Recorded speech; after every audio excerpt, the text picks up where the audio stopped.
Welcome to the Gravity Well podcast with Alex and Jenny. Here, you break down heavy ideas with us to understand their complexities and connections. Our mission is to work through your dilemmas with you, in conversation and process, making our world a better place for all. We acknowledge that we live on the traditional territories of Treaties 4, 6, 7, 8, and 10, the ancestral homelands of diverse First Nations, Inuit, and Métis peoples, whose ancestors have walked this land since time immemorial, and whose histories, languages, and cultures continue to influence our vibrant communities. We pay respect to Indigenous people through our ethical relationship building efforts. Our community agreement asks for genuine conversations, real hearts, open minds, and different perspectives. In conflict, let's rely on our 6W system and live participant feedback. What matters most is finding common ground. We dedicate this podcast to our children, nieces, nephews, grandchildren, and all future generations. The Gravity Well is on YouTube and streaming wherever you get your podcasts. Join us at thegravitywell.net. Welcome back to the show, Beau Shaw. So if anybody remembers, Beau was with us back in, I want to say it was like May or June of last year, episode 20 of our show. You can check that out. We had a very good conversation around standing up for human rights in the world.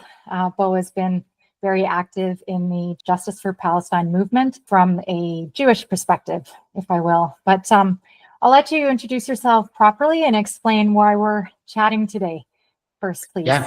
Yeah. Thanks for having me, Jenny. I was also here for the year-end wrap-up, just saying. Thank you, Beau. Oh my goodness, I'm so sorry.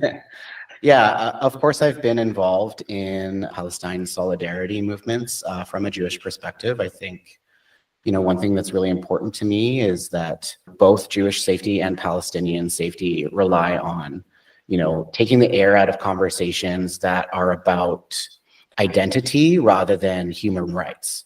Right? Human rights are universal and everyone deserves the right to life, safety, and security under the UN conventions and also our domestic laws and international laws and all that fun stuff. A little bit about myself, of course. I'm running to become the next MP in Calgary Centre with Canada's New Democrats in the 2025 general election. I'm originally from Thompson, Manitoba. But I moved to Calgary in about 2017. Been a lifelong volunteer with veterans, disabled folks, human rights organizations across Canada. And I'm also a labor organizer with my local union chapter. I co-chair 2 grassroots organizations, and I've been organizing and participating in protest movements in Calgary for the last 5 years. Wow.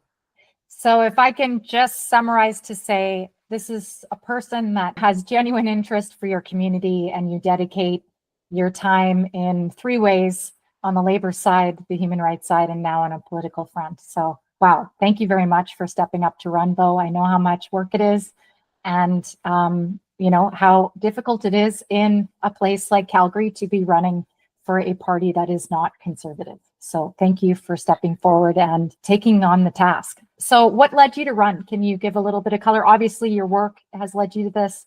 Any other reasons that you didn't cover? Just as a constituent, right? Like, I live in Calgary Centre. I've lived here for, I think, the longest amount of time since I've moved to Calgary. I'm running, obviously, because I'm tired of complacency from our government, regardless of party. Honestly, I'm not seeing a lot of return on investment for our current elected officials. I'm really disappointed in their response to public outcry, especially with regard to Palestinian human rights, and of course, the anti-Semitism that's been taking place here in Canada as well. I'm tired of seeing folks ripped off by grocery conglomerates and elites.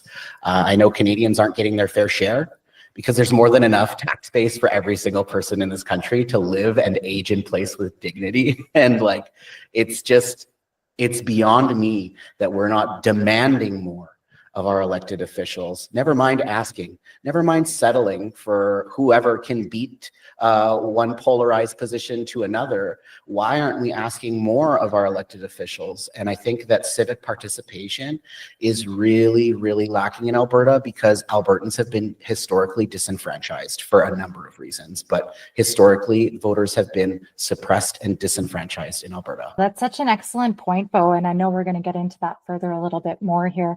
But yeah, I just want to talk about that important points of human decency. People have a right to live in human decency. We brag about Canada having a high GDP. why don't we have the human decency demonstrated behind that? You know, we have more homes available than homelessness in Canada, for example.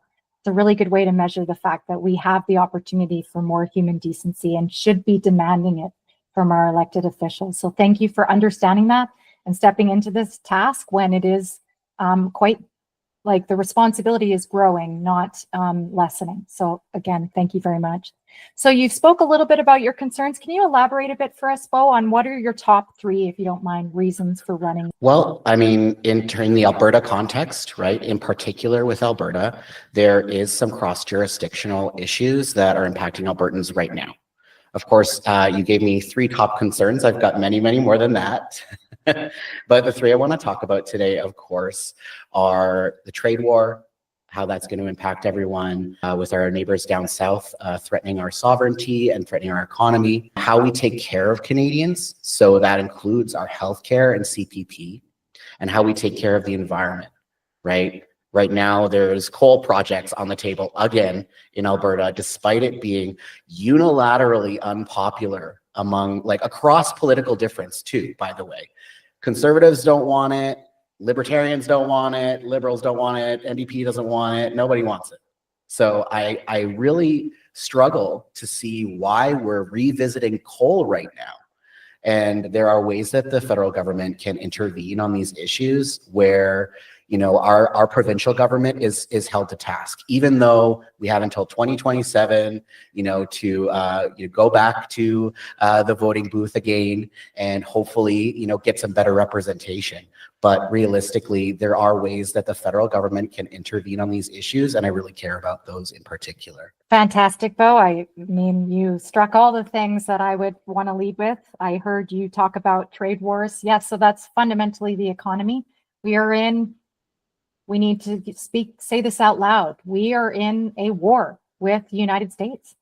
We are at war with the United States, and it is a remarkable place to be in such short order. And then also just that we need to focus on care for each other and care for our environment and care for all the inhabitants. So thank you so much for understanding that. And yes, my goodness, the facts that the feds have decided to not ask for impact assessments on things is a major way that they have been holding back their power to make sure that Albertans and everybody downstream, let's be honest, this is an interprovincial issue, our water is protected. And not just our water, but our businesses' water.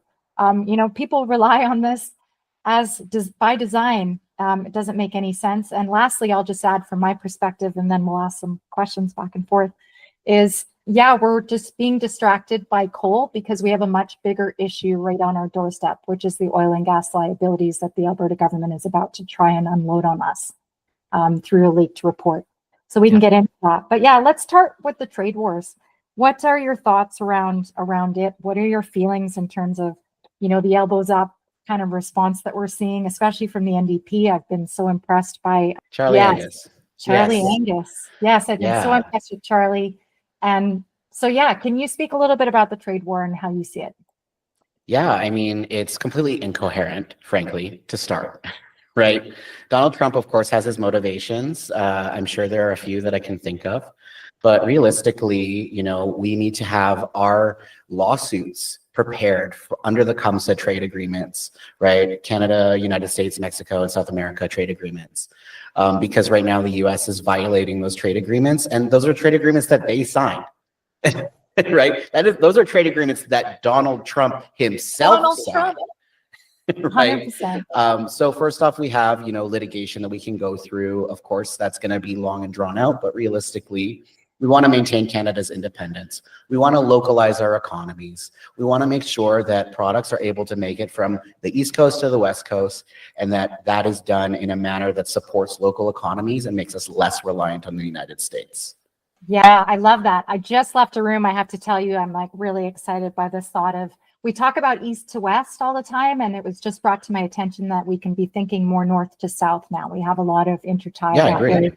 Yeah, so really cool. I'm from the north, and there's a huge disparity in terms of like services available, healthcare available, clean water available, right? 100%. Yeah, it's really, really dire in certain communities, right? Like being from Thompson, there's 16 different reserves. around Thompson that haven't had clean drinking water in 150 years. That's an infrastructure project that the government of Canada could take on realistically and actually employ Canadians to do so. Yeah. Right? Infrastructure projects are where we need to go in terms of keeping people employed and keeping that tax base going. People who are going to get laid off, we need to make sure that they have easy access to EI and pandemic style relief. Right now is not a time for cuts. No, it's interesting. Just today I saw, so let's be clear, it's April 3rd. Yesterday was Donald Trump's, what did he call it? Independence Day or something? And it was the announcement of the tariffs. And so the result on the stock market is all the top players are getting taken down by Donald Trump. So you look at that alone in isolation and think, this is a good thing, But then you're saying, they're letting go of government employees, letting go of the rule of law, letting go of information, access to information. So those three things to me, along with this degrowth that is needed, is the problem. So yes, we need to protect workers, not be coming after workers. Sorry, I'm speaking for you, but thank you. I hear you. 100%. I agree that we need to be protecting workers first and foremost, right? Because businesses don't run without workers.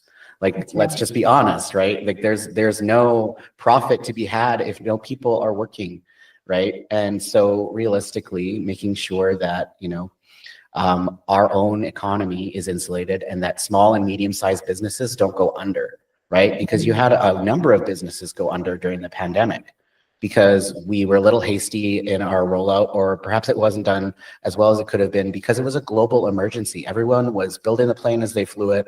And, I think that Canada did a reasonably good job.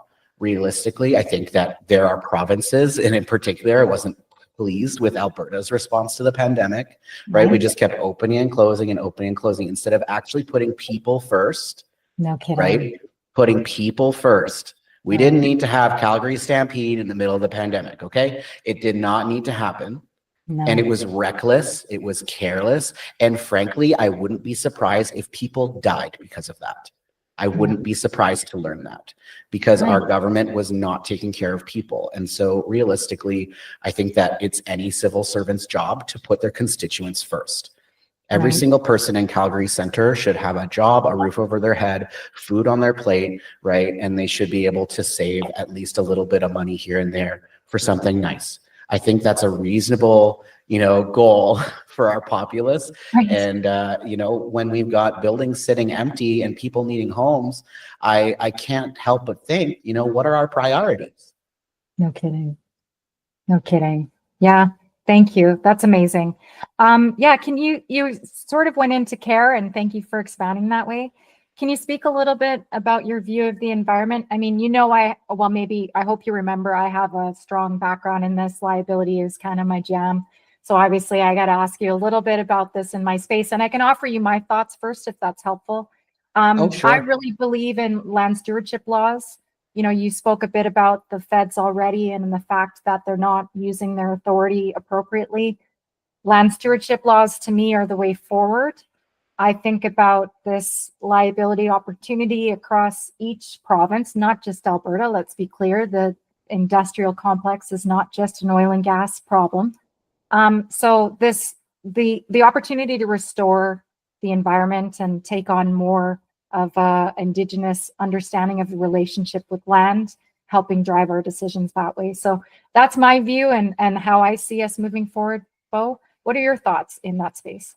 I think that's a great way to tackle it, but I think folks also forget that we already have tools, right? We already have the Canada Water Act, the Species at Risk Act, we have the Fisheries Act, right? All of those things protect our land and water, right, from exploitation, from coal mining, for example, or any sort of land exploitative process that can harm the environment, right? There has not been the political will in successive governments to actually enforce the law. And I'm really dumbfounded by that because it's not outside the realm of responsibility. It's not outside the realm of possibility, but we keep being told, oh no, you've got to wait. Oh no, we need this, we need that. Well, no, we need our water so that we can grow food, right? So that farmers can have a job, so that, you know, realistically their land can be tended, people can be fed, and we're not destroying the natural beauty of Canada. And of course, first and foremost, respecting our treaties as a sovereign nation, right? With the people who came before, with Indigenous nations, right? So it just makes sense that we're consulting. There are new developments for Indigenous housing that are actually coming to Calgary at Tsuut'ina Nation, for example. And that is a land lease program. But I am sure, and anyone who is a decent negotiator would know, you don't give something for nothing. Right? Right now, we've been giving everything for nothing to these companies that are just exploiting our land. They are socializing the cost and they are privatizing the profit. It is so ridiculous that our government cannot actually keep these businesses in terms of their policies and their practices in check, right? You said before that folks, they said we can't do surveys. No, we can do surveys. There's no moratorium on land surveys, right? There's no moratorium. They could do a land survey tomorrow if they wanted to. The political will is not there. And if we keep voting for the middle, we will never get there. Thank you. This is going to lead into our next section, but I just want to say it's about us demanding it. It goes back to what you said earlier. Unless we forget party lines and start looking at the people that understand this and help those people get into office, we will rinse and repeat. It's like the discussion around meritocracy, in my view. You know, this is merit. This is understanding the issues and being willing to stand up for them. So thank you for this. Let's talk about some setbacks. You know, you just touched on the fact that, you know, we're voting centrist, if you will, in some spaces. Again, we can be, when I think about who's the best candidate, let's think about it that way. So in this case, you know, you're presenting a very good claim for candidacy in Calgary Centre. So tell me, why should the voter choose you? Why should they forget about the party and think about the person that you are and your understanding, and why is Beau Shaw the candidate for Calgary Centre? Well, for one, I always seek adequate counsel for any decision that I make, any policy that I support, any candidate that I vote for, realistically. And I think that's a wise thing to do for any person. And so I would never begrudge someone their vote. No ballot cast is a ballot wasted. There's no such thing, right? Anyone who tries to dissuade you from casting that ballot, however, there's something up. There's something wrong there, right? So realistically, I think that for me, I care about where I live. I've always cared about where I live. I've been on the ground organizing with people. I've worked in frontline social work. I've worked in the service industry. Now I'm an entirely self-trained tech expert. So, I mean, I have a thirst for knowledge. I can play like several different instruments. I was a music student all my life. Anything that I could learn growing up, I was just a voracious learner. And realistically, I think that that's the most important thing in an elected official, is that they continuously learn, they continuously grow, and they continuously go to bat for their constituents. I know very well that that's exactly the kind of person I am.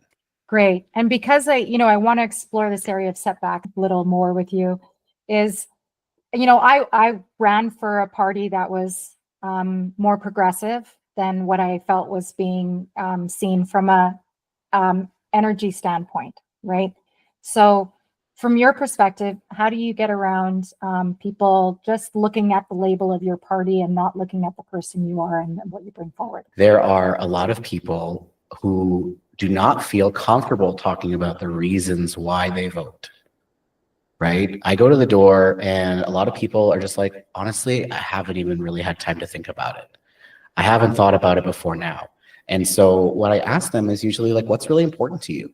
That's the first question I ask someone after I've introduced myself and told them, of course I'm running and I'd like to count on your vote this year. If you thought about who you might vote for. The next question immediately is, what's important to you? right? Normally, people who are decided one way or the other, they don't want to talk to you at all, to be honest with you. Progressives need undecideds to vote for them. There are people who are hardened on one end or the other end of the political spectrum, right? But realistically, I suppose around the political map of spectrums, and some people have their preference, and some people want to improve their party that they support, or some people are just voting because, you know, maybe their husband or their brother or their sister or their mother votes that way, and that's how they've always voted. But sometimes those folks can be reached on the issues, and most people are telling me, my life costs too much. I'm worried about my future. I'm worried about my children's future. And I don't think our government is doing enough. And I think that's perfectly reasonable, like to say. I mean, I agree wholeheartedly that our government's not doing enough. I think that some folks don't necessarily agree on how the path forward. They don't necessarily agree on what needs to be done. But I can tell you right now, throughout history, and even through wartime, right? You're seeing parties come out with these wartime measures. Well, those wartime measures realistically should include, you know, higher taxes on the wealthy, because the average person, Hallelujah. the average person does not have an extra $2,000 a year to spend on taxes. Most seniors will be, you know, not be able to make their mortgage payment or some other rent payment, or they'll be like unhoused or unable to afford their food, their electricity, or anything like that. You know, people living on a fixed income, disabled people, seniors, anyone who's experiencing like temporary joblessness, they have a fixed income, right? Those people cannot afford their cost of living to go up. And so we need to be able to put price caps on goods and services. We need to be able to reduce the GST on certain items. We need to be able to make sure that corporate landlords aren't buying up and developing properties that could otherwise be used for affordable housing, right? I think that it would be very interesting to allow folks access to capital, which of course the NDP has announced that they would do low interest mortgages for first-time home buyers. I think we could go a little farther than that, personally. I think that allowing folks access to equity is the best way to strengthen and bolster our economy. And so realistically, folks who have those sorts of affordability issues, or they're worried about Trump, they're like, I'm going to vote for the person who's strongest on Trump, right? And I guess that's kind of up to interpretation what that actually means, because to me, that means an independent Canada where we have a strong local economy. We do global trade, sure. But I can tell you one thing, there are countries for whom global trade is not how they keep their country stable, right? Like Japan, for example, like they don't rely on global trade. Like, right. Yeah, it's not exactly. a necessity. No, it's That's certainly amazing. not. Yeah.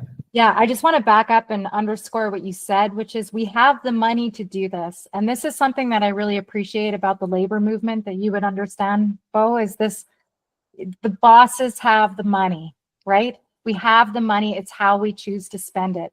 And you're absolutely right. It needs to be, if we're socializing the costs, then we need to receive some equity in return, right? Yeah, a lot of people don't realize that we spend more on corporate welfare than we do on foreign aid. And people are complaining about the foreign aid programs. They want to shrink the social service in some cases and things like that. No, they're being distracted from the fact that we're giving $50 billion a year in corporate welfare. And have you received a pay raise for that? You know, since we're subsidizing the businesses that employ these people, have you received a pay raise for that? I don't think so.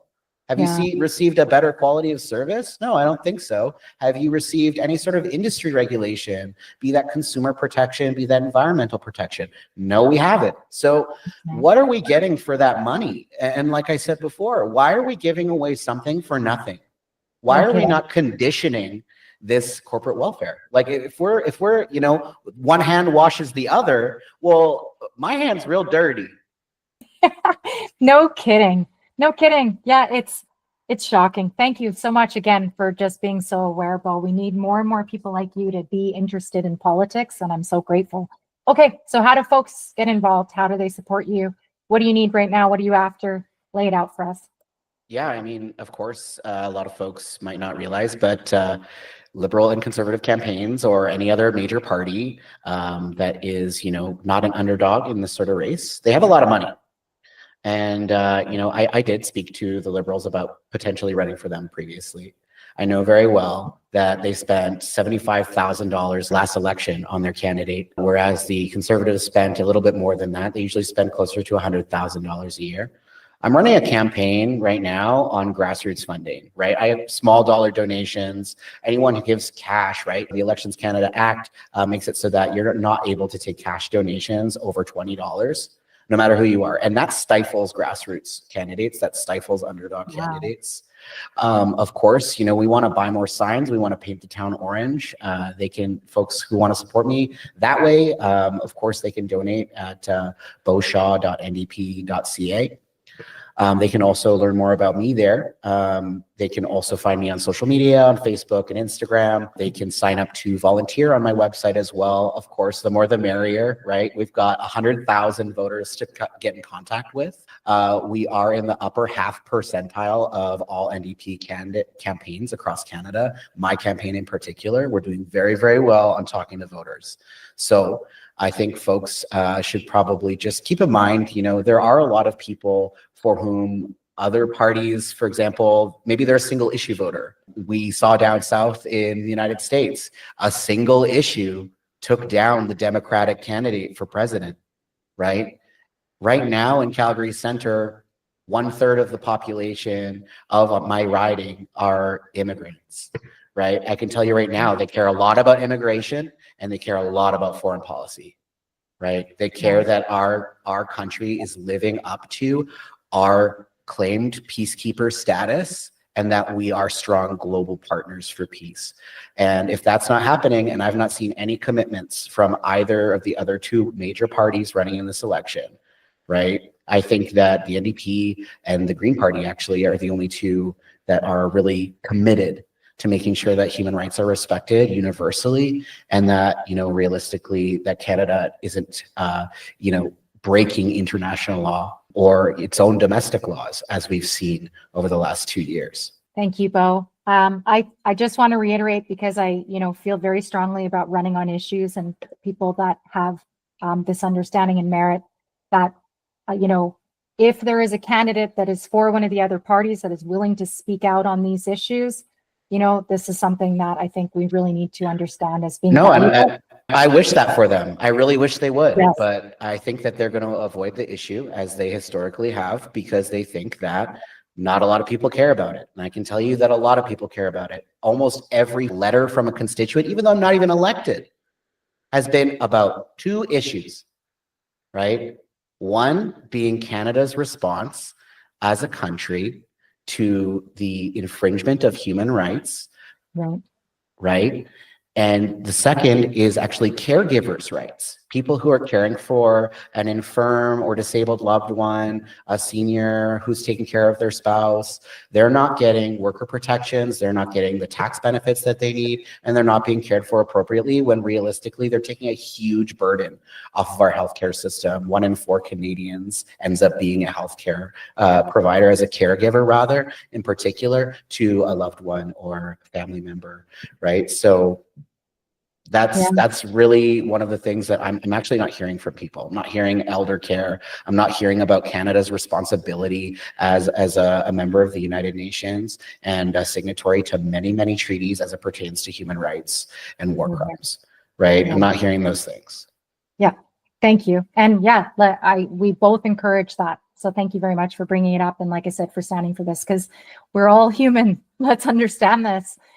This is our rights we're talking about, and we need to stand up for them. So yes, thank you so much, Beau.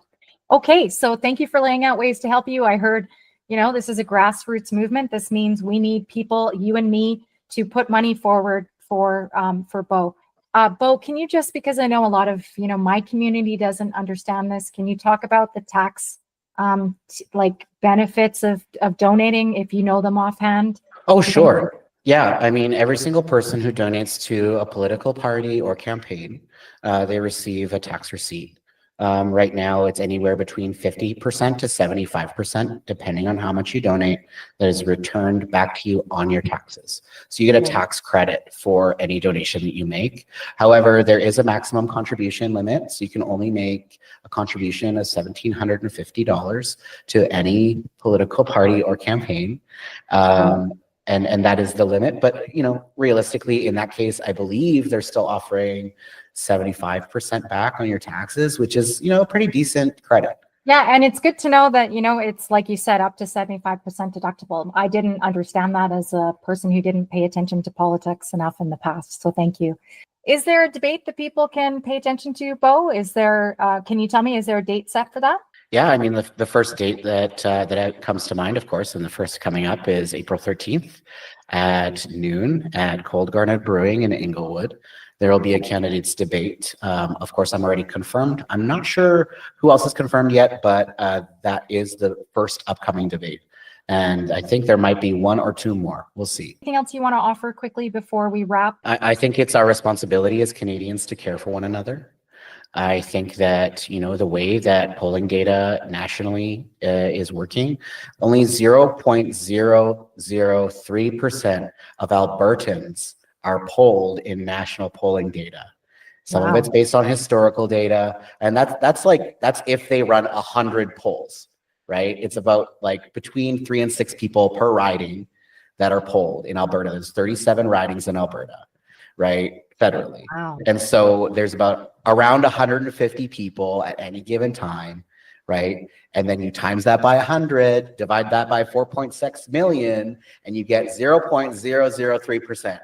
And that's not a lot of people. If you wouldn't trust 0.003% of Albertans to make a decision, a life-changing decision for you, I implore you to get involved on the riding level with your candidates, because it's so important that we meet the people that are going to represent us. Fantastic. Yes, we need to hold them. We need to look people in the eyes and be ready to hold them accountable. That's the only way we're going to get back to a place where we can trust our government. Like you said, no matter the aisle, this is how we've lost trust, is people are not feeling heard, not feeling understood, and for good reason. Okay, this has been incredible, Beau. Thank you so much for running again. I'm going to make sure to support you in some way. But so I just wanted to add a couple things that I'm up to. So first of all, I'm working for the Alberta Resistance. So that is the Gravity Well. Myself is helping to lead the first recall campaign in Calgary, Beau. So that is Minister Nicolaides, who's the Minister of Education here in Alberta. So we are looking to help have an early election. That's the goal, is to stand up 6 of these at least recalls, so that we can get ourselves a vote of non-confidence and a new election in Alberta sooner than 2027. So that's the goal. We need people to get involved for that to happen. I'll be specific in Beau, that is 40% of the vote. That's 15,985 people that need to want this and need to sign a petition in 60 days time, which we're looking to launch somewhere near the end of this month, close to the federal election day. And then the other thing I'll mention is I'm working with a group called the Coalition for Responsible Energy. We're looking to address the announcement that we're expecting from the Alberta government this coming week. Their leaked plan that David Yeager wrote up, the unelected advisor to the Premier.